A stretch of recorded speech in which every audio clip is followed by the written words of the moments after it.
Shalom jemaat yang dikasihi Tuhan. Apa kabar? Saya berharap saudara sekalian ada di dalam keadaan baik dan sehat. Puji syukur kita masih dilindungi oleh Tuhan. Dan kita senantiasa berharap tidak lama lagi kita akan sama-sama beribadah di dalam rumah Tuhan. Pagi ini mari kita bersama-sama datang kepada Tuhan.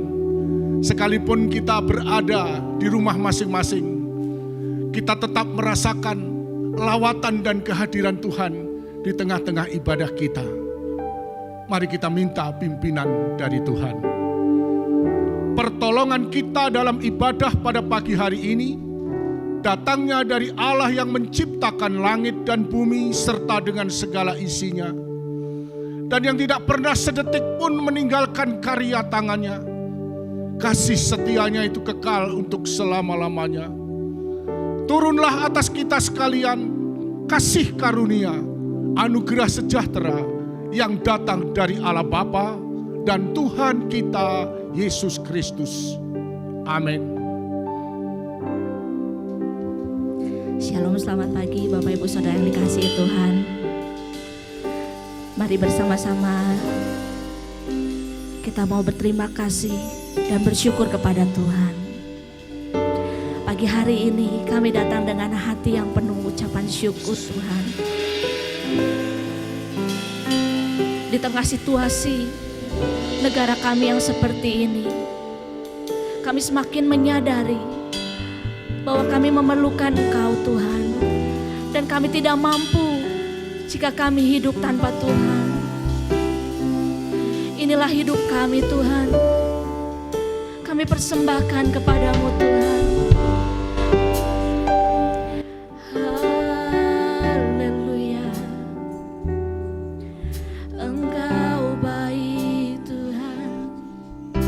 Engkau baik Bapa.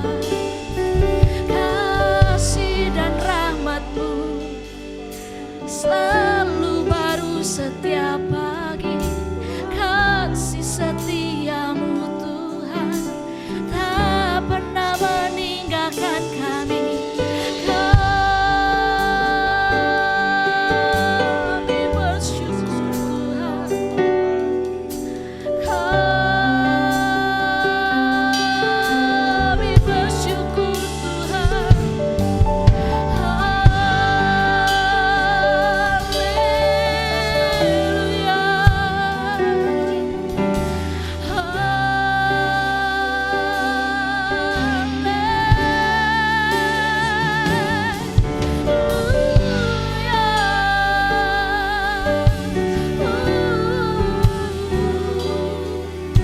Kami datang kepadamu, kami bawa pujian, kami bawa hati kami hanya untukmu Tuhan, hanya untukmu Raja segala raja.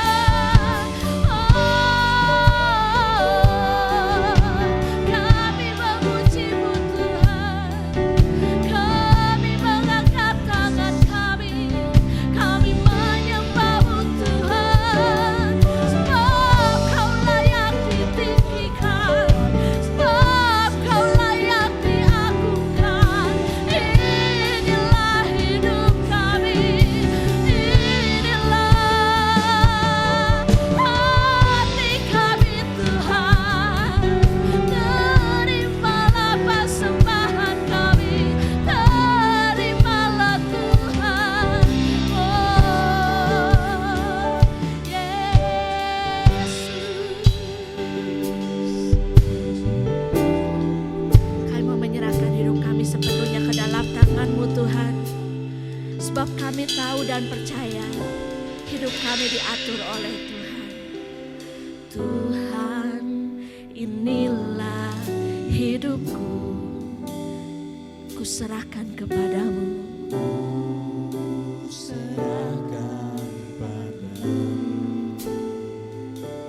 Segala cita-citaku, masa depanku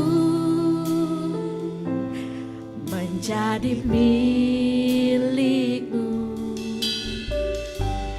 Jadikan kami terang-Mu di tengah kegelapan dunia, membawa bangsa-bangsa kepadamu. Tuhan, ini kerinduanku. Mari sama-sama kita katakan, bagi-Mu Tuhan seluruh hidupku.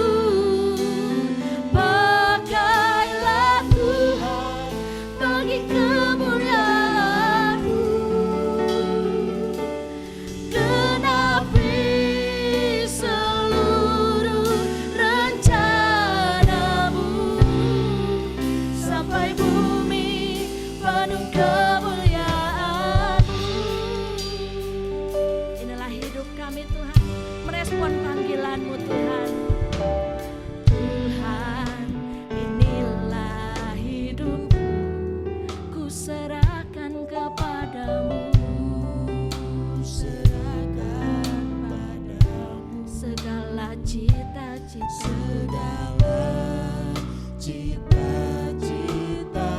Kami percaya cita-cita kami dan masa depan kami ada di dalam tangan-Mu Tuhan.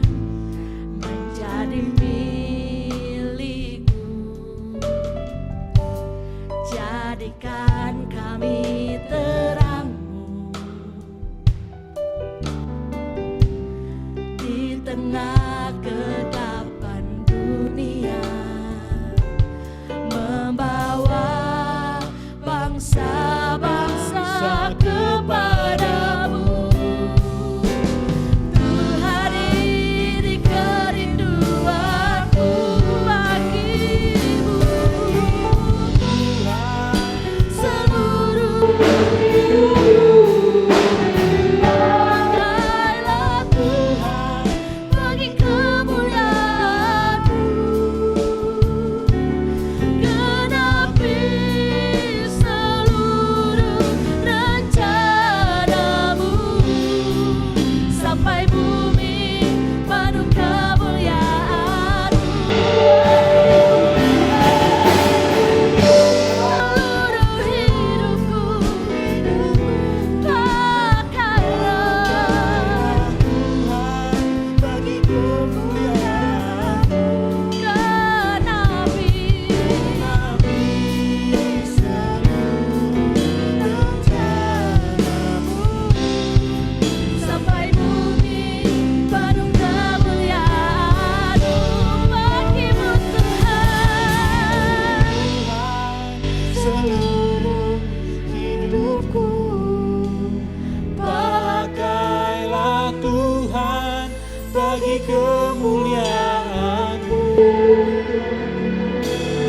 Genapi seluruh rencana. Hidup kami sudah ditentukan oleh-Mu Tuhan. Sampai bumi Biarlah kami menyerahkan hidup kami ke dalam tangan-Mu Tuhan. Inilah pernyataan kami.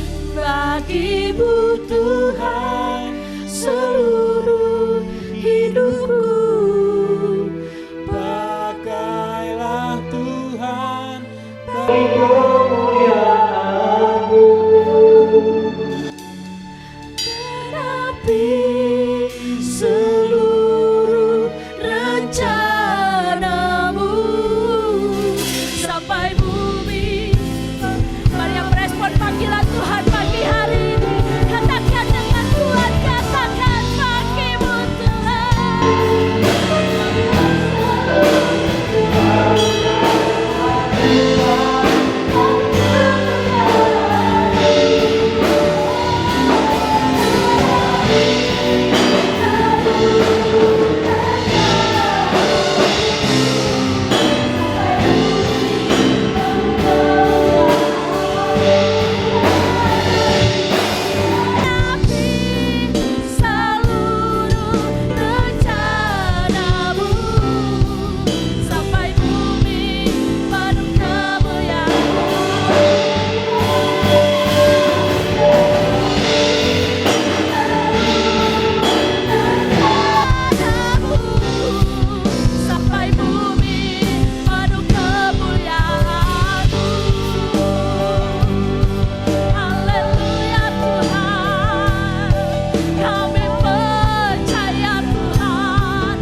menikmati waktu bersama dengan Tuhan. Kami menikmati ketika kami memuji dan menyembah-Mu Tuhan. Terima kasih Tuhan. Ampunilah segala dosa dan kesalahan kami Tuhan. Ketika seringkali Engkau memanggil kami, tapi kami tidak pernah merespon atau menjawab panggilan-Mu Tuhan. Tapi hari ini kembali kami ingin berkata, Tuhan, pakailah hidup kami untuk kemuliaan-Mu Tuhan. Sebab kami yakin dan percaya kami diciptakan untuk satu tujuan yang mulia. Terima kasih Tuhan. Terima kasih Tuhan. Terima kasih Bapa. Pakailah kami Tuhan. Pakailah kami Bapa. Sebab kami diciptakan seturut dengan gambaran-Mu. Kami diciptakan begitu berharga. Kami diciptakan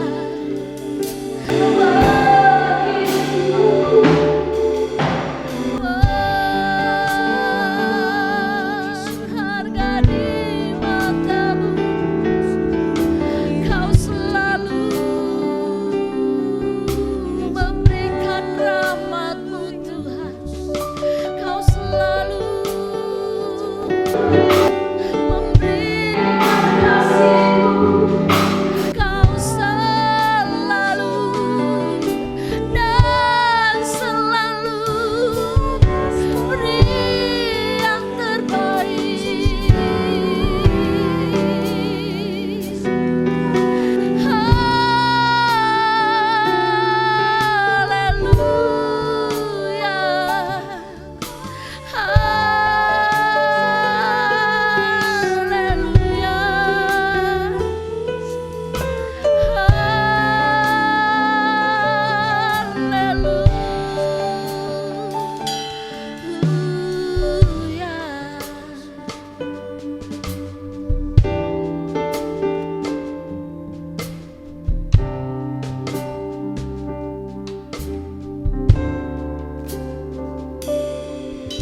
Pakailah aku Tuhan sesuai kehendak-Mu.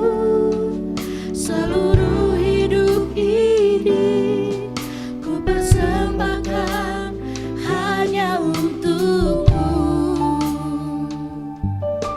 Murnikan aku Tuhan dengan api surgawi.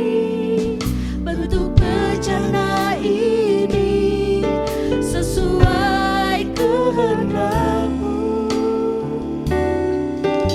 Lebih dari emas, lebih dari permata, Kau buatku berharga di mata-Mu, Yesus. Agung dan mulia panggilan surgawi, menjadi terang kasih-Mu Tuhan. Pakailah kami Tuhan. Pakailah aku Tuhan sesuai kehendak-Mu. Seluruh hidup ini ku persembahkan hanya untuk-Mu. Murnikan aku Tuhan, dengan api surgawi. Seluruh hidup ini sesuai kehendak-Mu. Lebih dari emas, lebih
Kami bersyukur Tuhan, Engkau memanggil kami di dalam ketidaklayakan kami untuk Engkau jadikan alat-Mu yang berharga. Kami mau mencoba untuk memahami Tuhan, siapakah diri kami di hadapan-Mu. Bejana-bejana yang tidak berharga, tetapi Engkau telah membentuk kami begitu indah untuk menjadi alat kemuliaan. Terima kasih Tuhan. Kami mau setia di dalam pengiringan kami, dalam pelayanan kami, sampai akhir hayat hidup kami. Kami sudah memuji dan memuliakan Engkau lewat pujian yang keluar dari dasar hati kami yang terdalam untuk menghormati Engkau Tuhan. Saatnya kami mau duduk diam untuk mendengarkan firman-Mu. Dan biarlah Roh-Mu yang kudus mengurapi kami Tuhan, baik yang memberitakan maupun yang mendengarkan, sehingga keduanya diberkati oleh Tuhan. Ini saatnya Roh Kudus Engkau berkarya, dan biarlah Engkau berbicara secara terbuka bagi kami. Terima kasih untuk kesempatan yang Engkau berikan Tuhan. Kami sambut kebenaran-Mu dengan penuh ucapan syukur di dalam berkat nama Tuhan kami, Yesus Kristus. Haleluya. Amin. Shalom Bapak Ibu yang dikasihi Tuhan. Tema gereja kita di minggu yang ketiga adalah menjawab panggilannya. Menjawab panggilan Tuhan. Dan sebagai dasar renungan kita pada pagi hari ini, saya ambil di dalam kitab Yesaya pasal yang ke-6, ayat 1 sampai dengan ayat yang ke-8. Saya akan bacakan bagi Bapak Ibu Saudara. Yesaya pasal 6 ayat 1 sampai dengan ayat yang ke-8. Dalam tahun matinya Raja Uzia, aku melihat Tuhan duduk di atas tahta yang tinggi dan menjulang, dan ujung jubahnya memenuhi bait suci. Para serafim berdiri di sebelah atasnya, masing-masing mempunyai 6 sayap. 2 sayap dipakai untuk menutupi muka mereka, 2 sayap dipakai untuk menutupi kaki mereka, dan 2 sayap dipakai untuk melayang-layang. Dan mereka berseru seorang kepada seorang, katanya, Kudus, kudus, kuduslah Tuhan semesta alam, seluruh bumi penuh kemuliaannya. Maka bergoyanglah alas ambang pintu disebabkan suara orang yang berseru itu, dan rumah itu pun penuhlah dengan asap. Lalu kataku, celakalah aku binasa, sebab aku ini seorang yang najis bibir, dan aku tinggal di tengah-tengah bangsa yang najis bibir. Namun mataku telah melihat Sang Raja, yakni Tuhan semesta alam. Tetapi seorang daripada serafin itu terbang mendapatkan aku. Di tangannya ada bara yang diambilnya dengan sepit dari atas mezbah. Ia menyentuhkannya kepada mulutku serta berkata, lihat, ini telah menyentuh bibirmu. Maka kesalahanmu telah dihapus dan dosamu telah diampuni. Lalu aku mendengar suara Tuhan berkata, siapakah yang akan kuutus? Dan siapakah yang mau pergi untuk aku? Maka sahutku, ini aku, utuslah aku.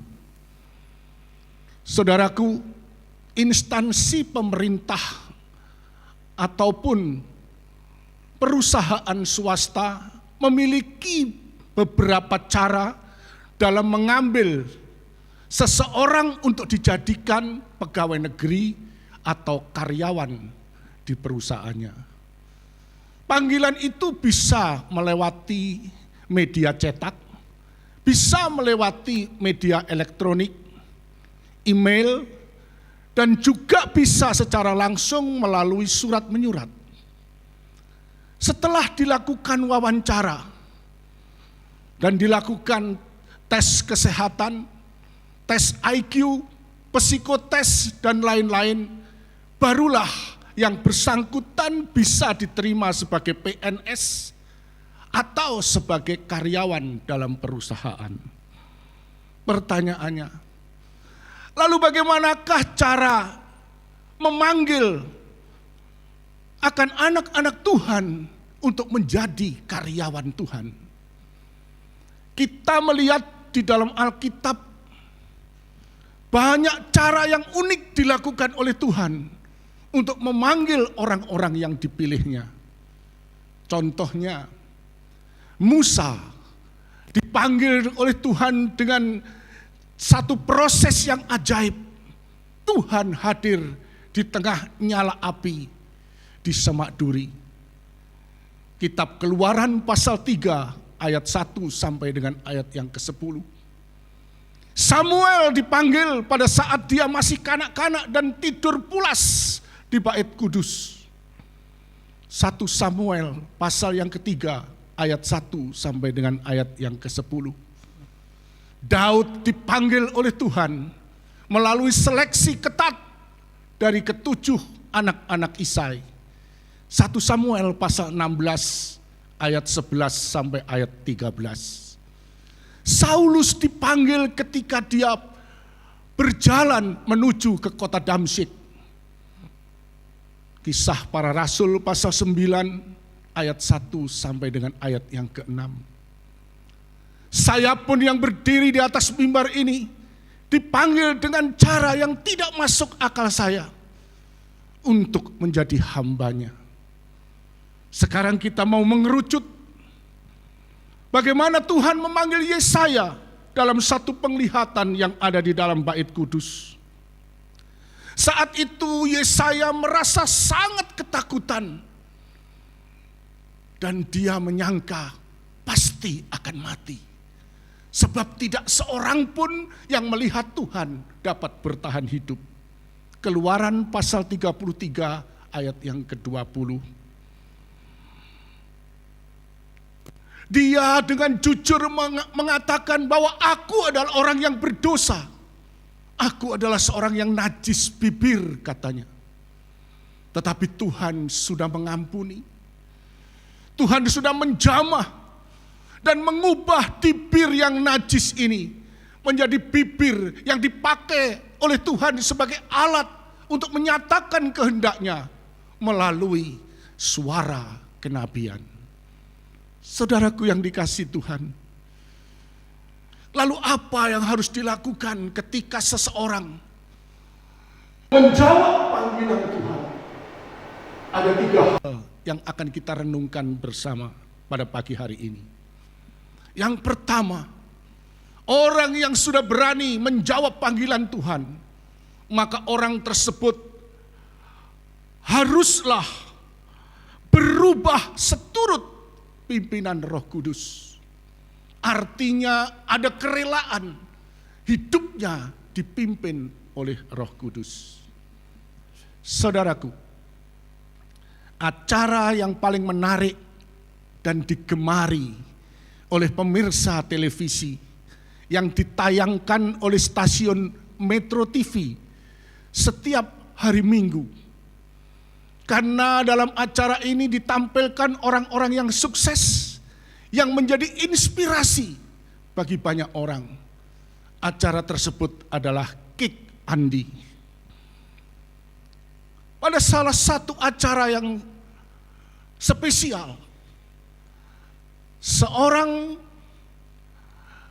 pakar kriminologi mengatakan dan menanyakan kepada Andi F. Noya sebagai penanggung jawab acara ini. Dia mengatakan, mengapa kamu menampilkan orang-orang yang bermasalah dengan hukum? Orang-orang yang melakukan tindak kriminalitas seperti Hercules, mantan preman Tanah Abang, John Kay, mantan pembunuh berdarah dingin, mantan dari seorang yang sangat jahat sekalipun rupanya tampan. perampok kelas kakap yang bernama Johnny Indo. Apa yang dapat ditarik untuk menjadi contoh dan menjadi inspirasi dari orang-orang semacam ini? Tidaklah orang-orang ini akan mengotori dan mencemari acara Kick Andi yang begitu populer. Dengan santai dan tersenyum, Andi F. Noya menjawab pada ahli kriminologi ini.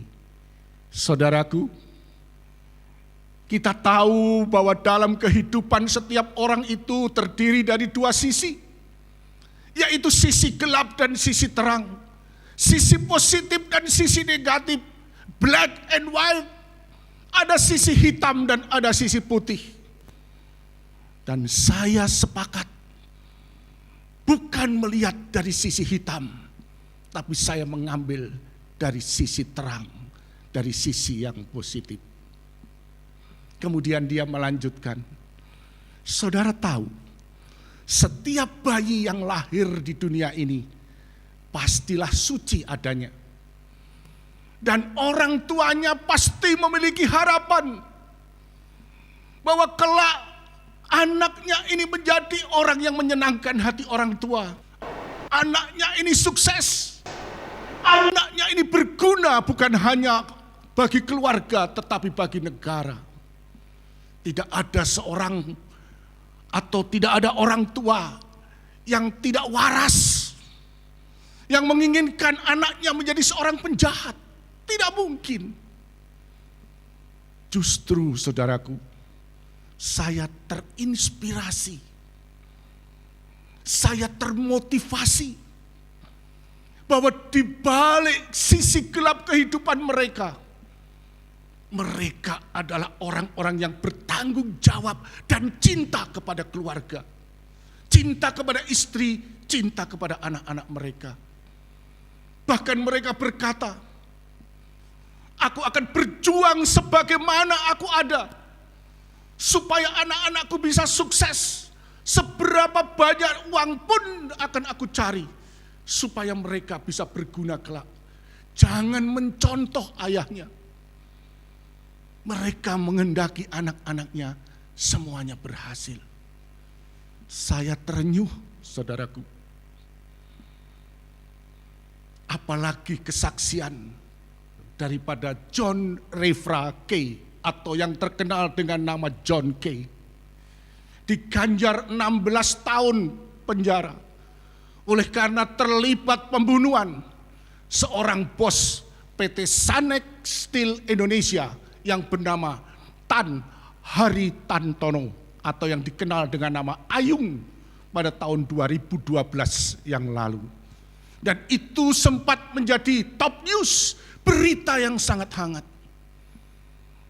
Dan John Kay merupakan orang yang sangat berbahaya. Oleh sebab itu dia harus diasingkan, dibuang jauh-jauh di lembaga permasyarakatan Nusa Kambangan. Dan ketika John Kay ini dibawa masuk dan ditempatkan ke sebuah sel yang terpencil, terkucil, terisolasi, hanya ada kamera yang setiap saat merekrut apa yang ada di dalam hidupnya. Dia berteriak-teriak, dia berontak, dia marah, dia geram. Dia tidak bisa terima.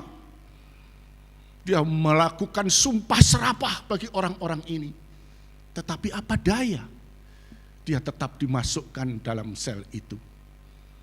Dan ketika orang-orang itu sudah berlalu, dia masih berteriak-teriak. Dia masih marah, saudaraku. Sampai akhirnya suasana menjadi hening. Tiba-tiba terdengar satu bisikan dari telinganya yang begitu jelas. Hai John, kenapa kamu marah-marah seperti itu? Sampai tuli pun tidak ada orang yang akan peduli dan memperhatikan engkau. Dia terhenyak, melihat ke kiri, melihat ke kanan, melihat ke atas, mencari sumber suara itu. tetapi tidak didapatkannya. Malam tiba, dia tidak bisa memejamkan mata. Terngiang senantiasa. Suara lembut yang sudah terngiang di telinga. Sampai pada akhirnya dia meyakini bahwa itu adalah suara Tuhan Yesus. Singkat cerita, beberapa hari kemudian John Kay mulai membuka dan membaca Alkitab. Yang waktu dulu sekolah minggu dia pernah membawanya. Hari demi hari, bulan demi bulan. Akhirnya pada suatu momentum yang pas, dia bertobat, menjawab panggilan Tuhan. Dan Tuhan dengan kuasanya mengubah John Kay, seorang pembunuh berdarah dingin, menjadi seorang penginjil. 5 tahun lamanya mendekam di penjara Nusa Kambangan. Ada banyak jiwa yang boleh diselamatkan oleh karena pelayanan John Kay pada seluruh napi yang ada di tempat itu.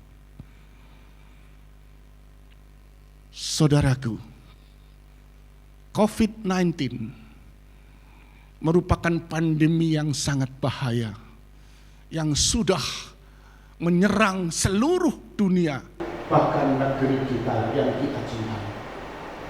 Dan itu memaksa kita untuk tinggal di rumah kita masing-masing. Kalau kita tidak ingin terpapar oleh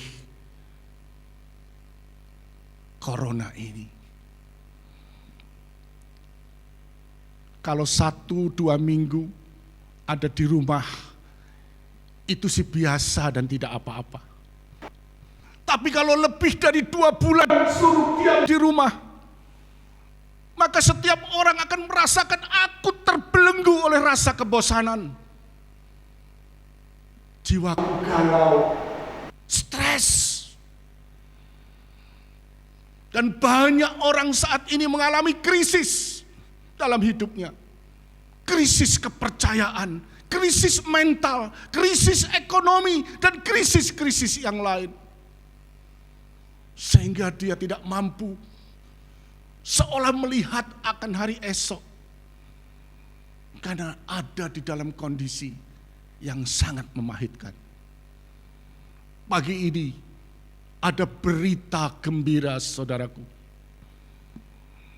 Kata krisis dalam bahasa Mandarin terdiri dari 2 kata, yaitu Wei Ji. Wei itu artinya bahaya, danger. Tetapi kata Ji itu artinya peluang atau chance. Jadi di balik krisis selalu ada harapan.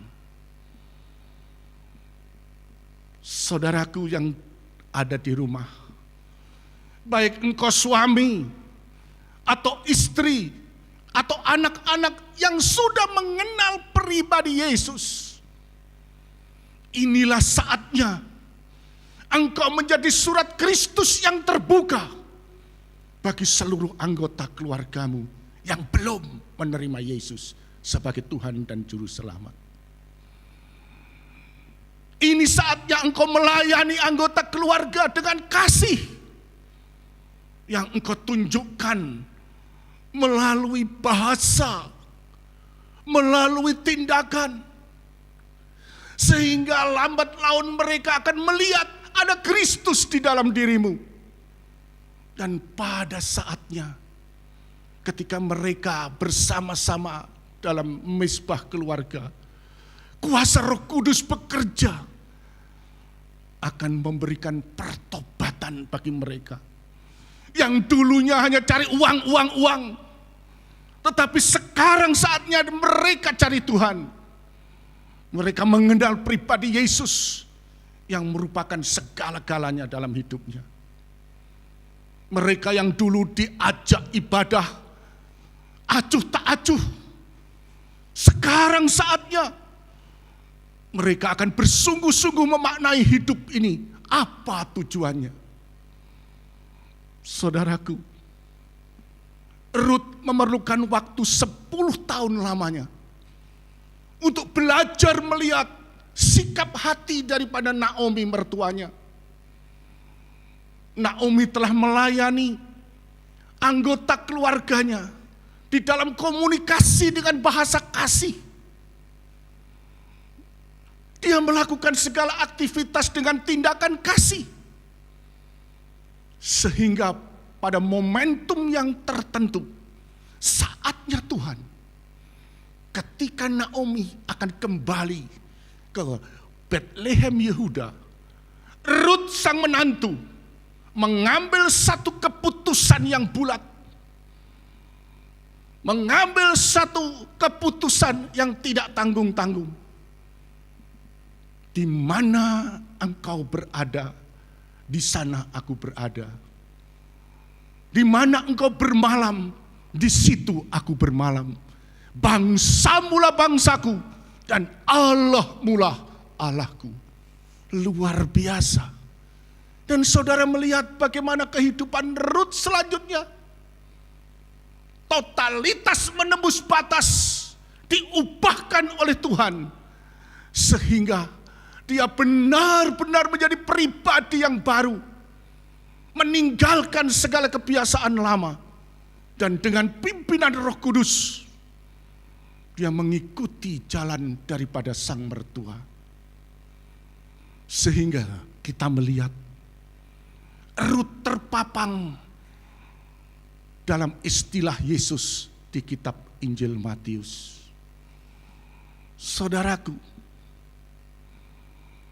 bagaimana kita menjalin hubungan yang baik antara menantu perempuan dengan mertua perempuan? Janganlah hidupmu seperti Tom and Jerry, tetapi seperti Rut dan Naomi. Sehingga sang menantu akan mengatakan, idolaku adalah mertuaku. Sebaliknya, sang mertua akan mengatakan, sayangku adalah menantuku. Oh, luar biasa saudaraku. Karya Roh Kudus. Kalau dia sanggup mengubahkan Rut, kalau dia sanggup mengubahkan John Kay dari kehidupan di sisi yang buruk menjadi seorang penginjil. Pagi ini ketika engkau mendengarkan firman Tuhan, tidak ada perkara yang mustahil. Tuhan juga pasti sanggup mengubahkan suami, istri, atau anak-anak yang belum mengenal pribadi Yesus. Berubahlah, berubahlah. Yang kedua, Bapak Ibu Saudara yang dikasihi Tuhan, selain berubah, maka orang yang berani sanggup untuk menjawab panggilan Tuhan. Yang kedua adalah menghormati Tuhan. Panggilan pelayanan adalah merupakan satu anugerah di balik ketidaklayakan kita. Menjadi mitra kerja Allah sekalipun tidak harus menuruti atau bersyarat, tetapi seorang hamba Tuhan, seorang pelayan Tuhan, seorang pengerja harus mematuhi satu syarat, yaitu menghormati Tuhan. Kegagalan anak-anak Tuhan di dalam pelayanan pada gereja masa kini ada banyak hal, saudaraku. Pada mulanya mereka rajin, mereka bersungguh-sungguh, mereka takut akan Tuhan, mereka menghormati Tuhan.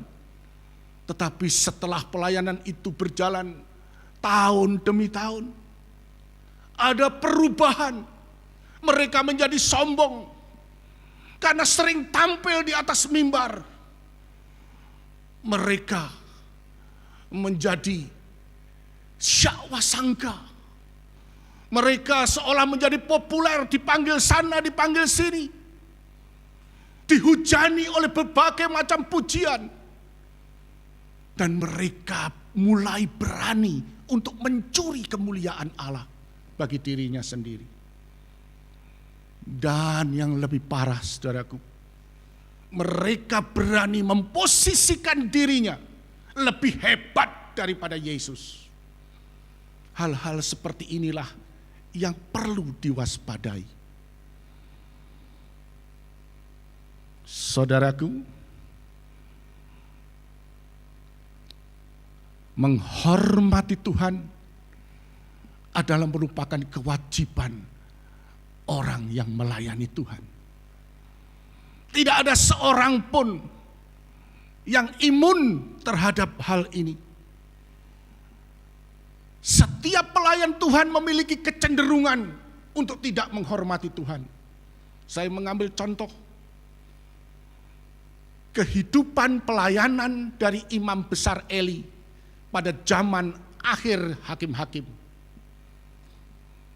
Pada zaman dulu ketika Bait Kudus belum dibangun, maka orang-orang Israel datang beribadah, membawa persembahan korban sembelihan itu ke Bait Kudus yang ada di Silo. Hofni dan Pinehas, anak-anak daripada Imam Eli, melayani di dalam persembahan akan korban sembelihan ini. Tetapi apa yang dilakukan oleh orang-orang muda ini? Mereka tidak mentaati aturan yang sudah ditetapkan oleh Musa, yang sudah ditetapkan di dalam Imamat pasal 7 ayat 28 sampai 38 yang berbicara tentang jatah daripada para imam. Hofni dan Pinehas mengubah tatanan ini di Silo sesuai dengan keinginannya sendiri. Dia menyalahgunakan kekuasaan yang ada hanya untuk kepentingan dirinya sendiri. Dia melayani Tuhan dengan gaya premanisme. Kita akan lihat di dalam 1 Samuel pasal 2 ayat 15b dan 16 saya akan bacakan. 1 Samuel pasal 2 ayat 15b dan 16. Berikanlah daging kepada imam untuk dipanggang, sebab ia tidak mau menerima daripadamu daging yang dimasak, hanya yang mentah saja. Apabila orang itu menjawabnya, bukankah lemak itu harus dibakar dahulu, kemudian barulah ambil bagimu sesuka hatimu? Maka berkatalah ia kepada orang itu, sekarang juga harus kau berikan, kalau tidak aku akan mengambilnya dengan kekerasan. Gaya premanisme dilakukan oleh Hofni dan Pinehas di Silo. Kenapa hal ini terjadi? Nah, kita akan lihat saudaraku, dalam satu kenyataan. Orang-orang muda biasanya senang ini. Daging panggang itu pasti lebih enak dan lebih maknyus, kata Bondan Winarno, dibandingkan dengan daging rebus. Betul atau tidak, saudaraku? Coba anak-anak muda yang senangannya makan steak. Di TKI juga ada, itu di Oats. Tenderloin, sirloin, mau dimasak mentah, setengah matang, atau mau dimasak well done, dikasih cocolan, atau dikasih mushroom, atau black pepper, wah rasanya lezat. Apalagi wagyu, saudaraku, itu kalau diongseng-ongseng, rasanya luar biasa. Dari sejak zaman dulu, Hofni dan Pinehas sudah ngerti akan ini. Oleh sebab itu dia tidak suka daging rebusan, dia minta daging yang mentah. Saudaraku yang dikasih Tuhan, saya anjurkan makanan ini hanya dikonsumsi oleh orang-orang muda. Jangan sampai orang tua ikut-ikut mengkonsumsi steak. Saya khawatir ketika menggigit daging ini, maka gigi palsunya akan coplok. Jadi lebih baik dikonsumsi oleh orang-orang muda saja. Itu belum seberapa, saudaraku.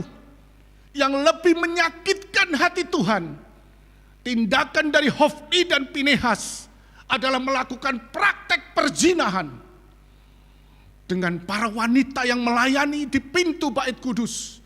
Dan ini merupakan kekejian di mata Tuhan. Tidak hanya menghormati Tuhan, tetapi telah menghina akan otoritas Allah. Sehingga Allah berketetapan untuk melenyapkan semua keluarga Imam Eli yang ada di muka bumi ini. Saudaraku, bagaimana dengan pelayanan Yesaya? Yesaya adalah seorang nabi yang jujur, seorang nabi yang taat, seorang nabi yang sangat menghormati Tuhan. Oleh sebab itu Tuhan berkenan mempercayai pelayanan daripada Nabi Yesaya sampai 4 generasi raja-raja Yehuda. Generasi Raja Usia, generasi Raja Yotam, generasi Raja Ahaz, generasi Raja Hizkia. Dan bukan cukup di situ. Kita melihat, saudaraku, semua nubuatan yang dinubuatkan oleh Nabi Yesaya, tidak ada satupun yang tidak digenapi di dalam perjanjian baru. Secara khusus yang berkaitan dengan autobiografi dari Mesias. Dari mulai kelahirannya, masa remajanya, pelayanannya, penolakannya, kematiannya, kebangkitannya, dan bahkan kenaikannya ke surga. Cuman satu yang belum digenapi, dan itu merupakan penantian kita bersama, kedatangannya yang kedua kali. Saudaraku yang dikasihi Tuhan, yang ketiga, yang terakhir, apa yang dilakukan oleh seorang yang sudah menjawab panggilan Tuhan, setia sampai akhir? Kita pasti bertanya, apa tolak ukurnya pelayanan seseorang itu bisa setia sampai akhir? Yang pertama, diperlukan kerja keras dan berani bayar harga untuk menjalankan tugas dan tanggung jawabnya. Seperti perumpamaan seorang yang menerima 5 dan 2 talenta. Dia bekerja keras untuk menunaikan tugas yang dipercayakan oleh sang Tuan, sehingga dia mempunyai laba yang optimal dan maksimal. Dan ketika tuannya pulang, dia mengatakan, sungguh baik dan setia. Engkau telah setia pada perkara yang kecil, aku akan memberikan kepadamu tanggung jawab yang lebih besar. Masuklah di dalam kebahagiaan Tuanku. Yang berikutnya, diperlukan satu ketekunan dan semangat pantang menyerah di dalam melakukan tugas pelayanan menghadapi berbagai macam tantangan. Contohnya Rasul Paulus. Apa yang tidak dialami penderitaan Rasul ini? Dipukuli, masuk keluar penjara, dipatok ular berbisa. Saudaraku, karam kapal. Tetapi dia tetap konsisten di dalam melayani Tuhan. Sampai pada akhirnya dia menuliskan surat yang terakhir kepada Timotius. Aku telah mengakhiri pertandingan ini, dan aku telah memasuki garis akhir. Aku telah memelihara iman, dan sekarang Tuhan akan memberikan kepadaku mahkota kebenaran.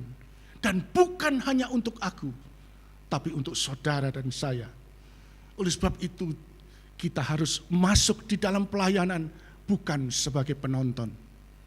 Karena ada mahkota yang menanti saudara dan saya.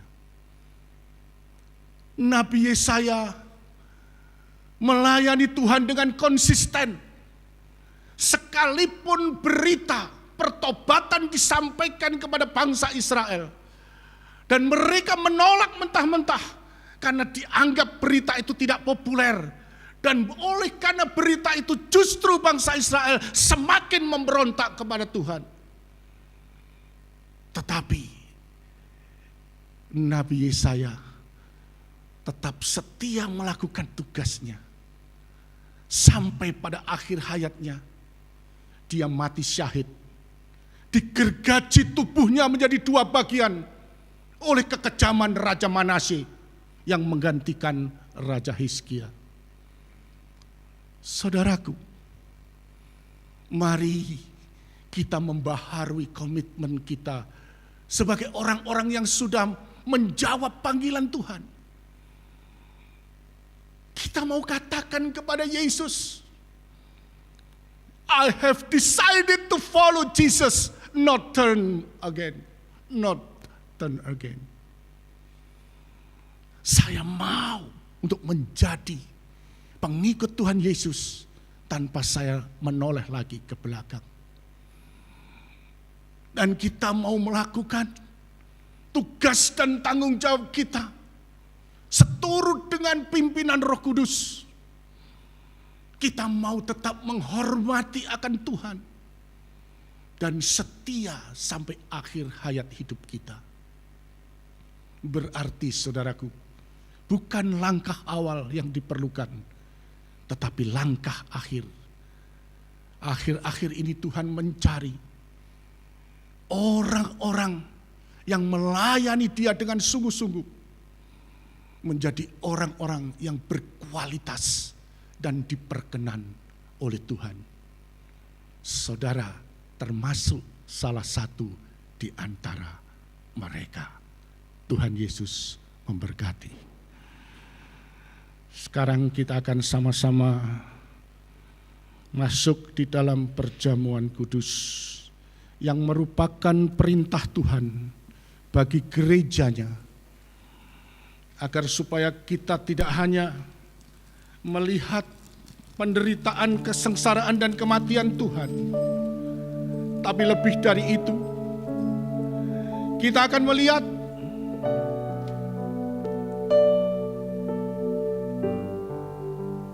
kasih Tuhan yang begitu besar bagi saudara dan saya.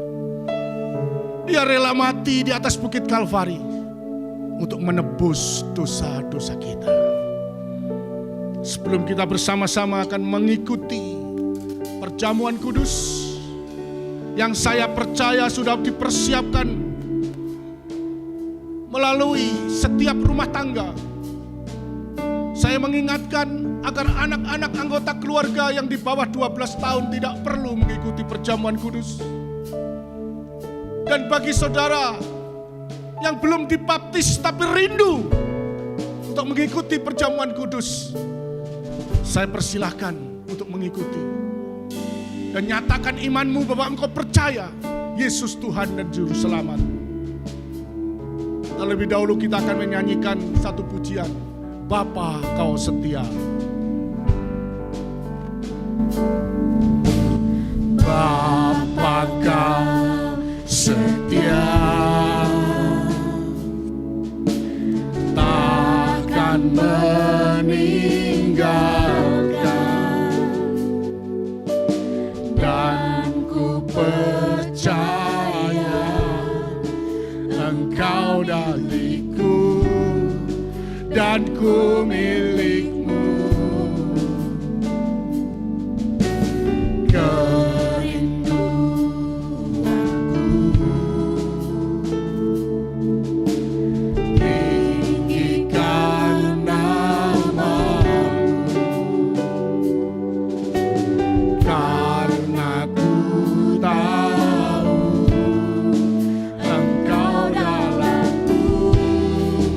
Dan ku dalammu.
Sekali lagi kita nyanyikan pujian ini. Bapa kau setia.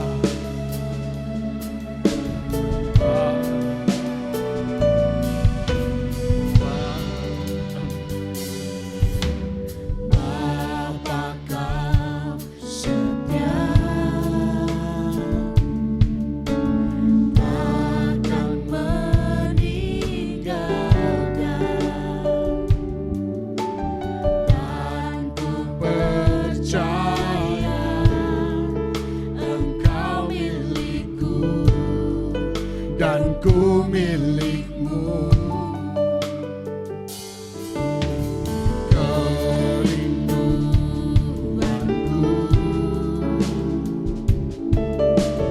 tinggikan namamu, karena ku tahu Engkau dalamku dan ku dalammu. Ubah hatiku, Ubah hatiku seperti hatimu, setulus salibmu. kasihmu,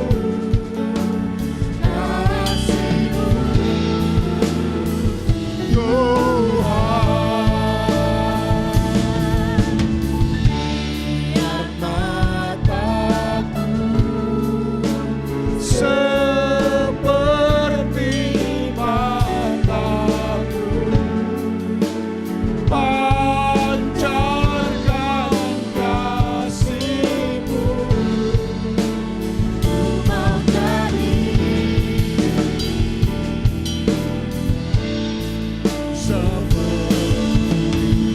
Ubah hatiku, yes God, hatiku setulus salibmu Tuhan. salibmu, kasihmu Tuhan, biar mataku Seperti matamu pancarkan kasih-Mu. Ku mau jadi, ku mau jadi, ku mau jadi, ku mau jadi, ku mau jadi seperti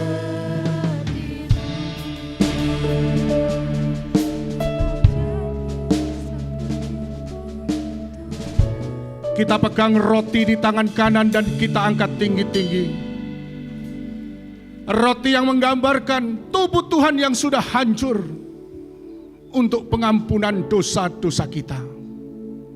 Sebelum kita memakannya bersama-sama, dengarkanlah kebenaran firman Allah yang berkaitan dengan roti ini. Sebab apa yang telah kuteruskan kepadamu, telah aku terima dari Tuhan, yaitu bahwa Tuhan Yesus pada malam waktu ia diserahkan mengambil roti, dan sesudah itu ia mengucap syukur atasnya, ia memecah-mecahkannya dan berkata, inilah tubuhku yang diserahkan bagi kamu, perbuatlah ini menjadi peringatan akan aku. Dengan iman kita makan bersama-sama dalam nama Yesus.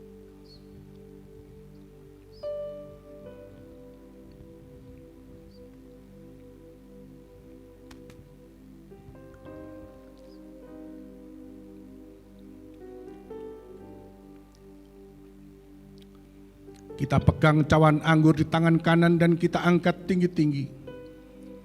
Cawan anggur menggambarkan darah Yesus yang tercurah di atas bukit Kalvari bagi pengampunan dosa-dosa kita.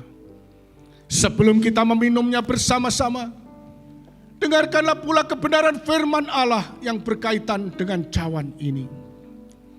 Demikian juga Yesus mengambil cawan sesudah makan lalu ia berkata, cawan ini adalah perjanjian baru yang dimeteraikan oleh darahku.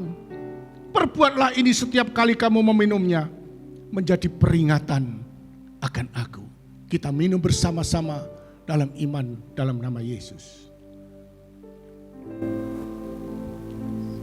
Terima kasih Tuhan, terima kasih. Terima kasih. Pendeta Dodi berdoa syafaat.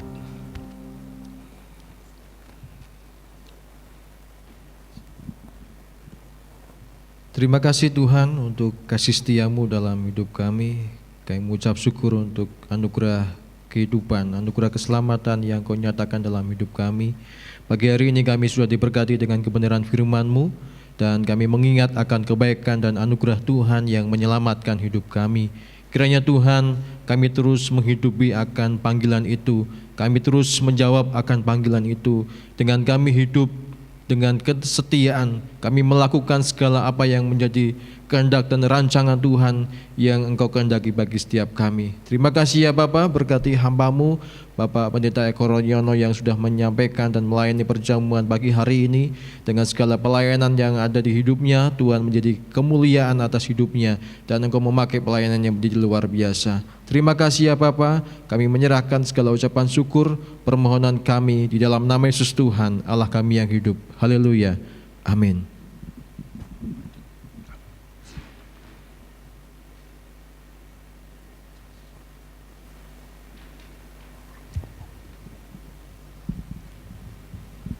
Baik, saya akan membacakan beberapa pengumuman. Ibadah seksi dan kegiatan tengah minggu masih ditiadakan. Ibadah umum masih dilakukan secara online pada hari Minggu mulai jam 7 pagi melalui YouTube Gia TKI Channel. Dan untuk persembahan dan perpuluhan dapat diberikan melalui ada dua opsi. Yang pertama bisa ditransfer ke rekening GIA TKI, rekening BCA atas nama Gia Taman Kopo Indah, nomor AC-nya 0852 381238.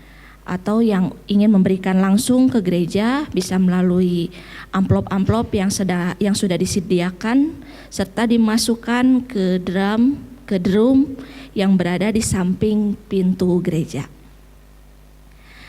Saya juga akan membacakan ada ulang tahun kelahiran. Yang pertama ada Ibu Sinta tanggal 17 Mei, Ibu Rinah Chandra tanggal 17 Mei, dan di tanggal 18 Mei ada Ibu Nining Meida, Bapak Yanto Kuarsani tanggal 19 Mei, Bapak Iwan Setiawan tanggal 20 Mei, Bapak Andi Gunawan tanggal 21 Mei, Saudara Rian Adiputra tanggal 22 Mei, dan yang terakhir Ibu Sugiawati Kosasi tanggal 23 Mei.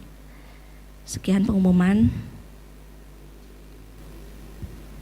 Ya Bapak Ibu, mari kita akan berdoa sekali lagi di hadapan Tuhan, menyerahkan akan doa sahabat kita, sehingga setiap perkumpulan apapun kita menaruh harapan hanya kepada Tuhan.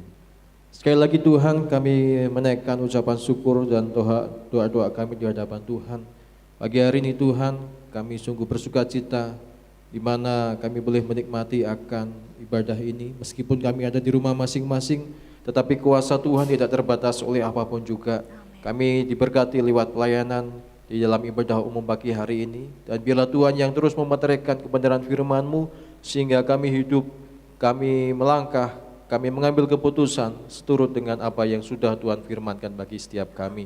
Terima kasih ya Bapak, pagi hari ini juga kami berdoa untuk situasi dan kondisi di sekeliling kami ya Tuhan. Engkau yang memberkati akan setiap mereka yang ambil bagian di dalam penanganan kasus COVID-19, Tuhan Engkau yang memakai mereka secara luar biasa, sehingga pemulihan Engkau kerjakan bagi setiap kami ya Tuhan.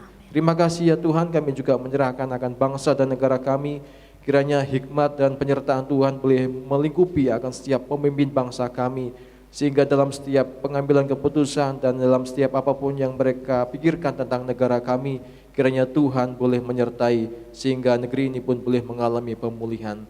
Kami menyerahkan saudara kami yang bersuka cita di minggu ini, baik lewat ulang tahun pernikahan maupun kelahiran. Tuhan akan memberkati setiap langkah kehidupan mereka. Tuhan yang menuntun dan memberkati apa yang mereka perkumpulkan.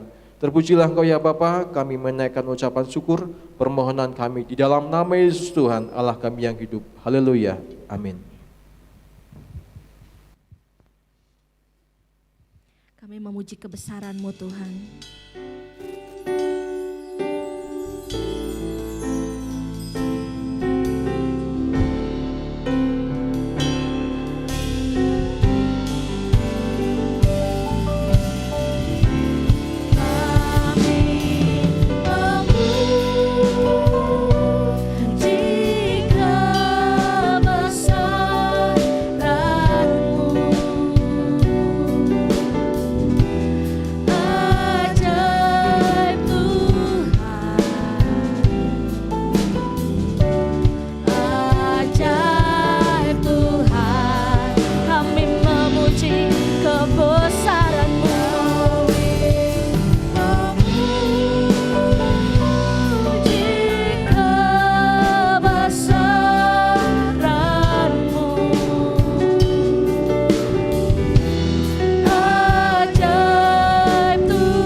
Jemaat yang dikasihi, dipelihara dan diberkati Tuhan, kini arahkan hatimu kepada Tuhan Yesus sebagai kepala gereja.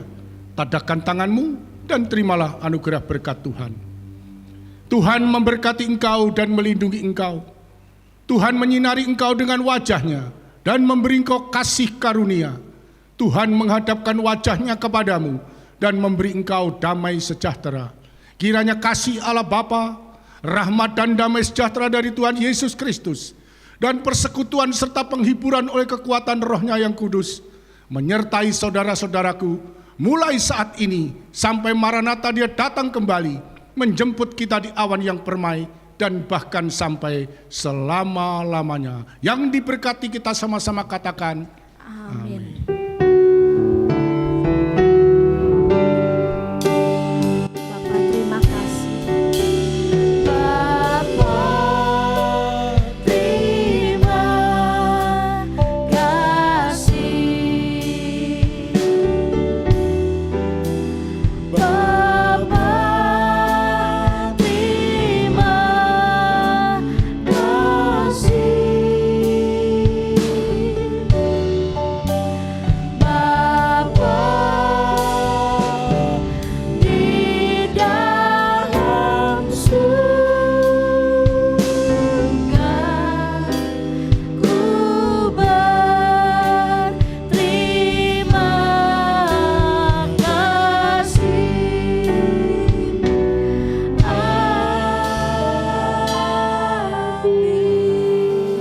Salam sehat selalu. Tuhan memberkati.